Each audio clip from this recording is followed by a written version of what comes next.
Là, on passe à la troisième et quatrième journée. On va chez chez le favori de ce groupe, une équipe qui a déjà été championne d'Afrique, une équipe qui a déjà été 2 fois à la Coupe du Monde. Donc voilà, c'est à nous de nous mettre au niveau, c'est à nous de relever le challenge et d'essayer de se rattraper par rapport à la défaite au Botswana. Donc c'est vrai que pour nous, on n'a pratiquement plus le choix. Si on veut rêver à la Coupe du Monde, il faut faire un résultat ici et donc faire obligatoirement un grand match. Ben, c'est vrai qu'ils ont été en difficulté à la CAN, mais après, on change de compétition. Ils ont changé d'entraîneur aussi, donc ils ont fait des choix. Ils cherchent une qualification aussi, donc c'est à nous d'être très attentifs, de mettre un plan de jeu en marche, que ce soit respecté et on va essayer de les bousculer, de les déranger au maximum parce que, comme je le dis, je le répète, on n'a plus le choix. On a ces points de retard, ils ont ces points d'avance. En perdant ici, ils nous mettraient 6 points. Ce serait très compliqué, même si mathématiquement ce ne serait pas fini. Mais il ne faut pas rêver non plus. Donc voilà, il ne faut pas chercher des problèmes, il faut essayer de recoller. Et le premier match qu'on va jouer, ben, c'est l'Algérie.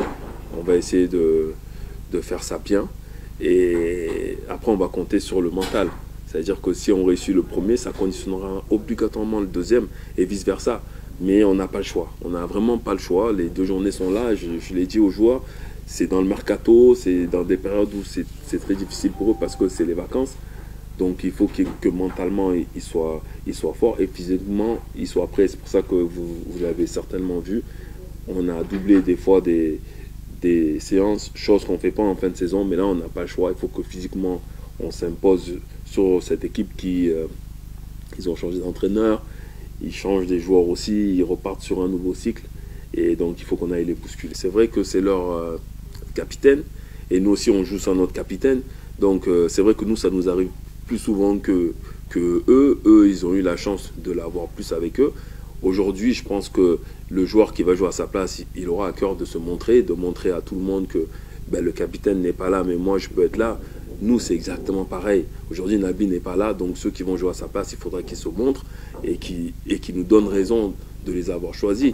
Donc, ce qui est bon pour eux, c'est bon pour nous aussi, mais c'est vrai que quand tu vois la liste de l'Algérie sans Mahrez, ça doit leur faire plus bizarre qu'à nous, parce que nous, on a l'habitude que Naby soit souvent blessé.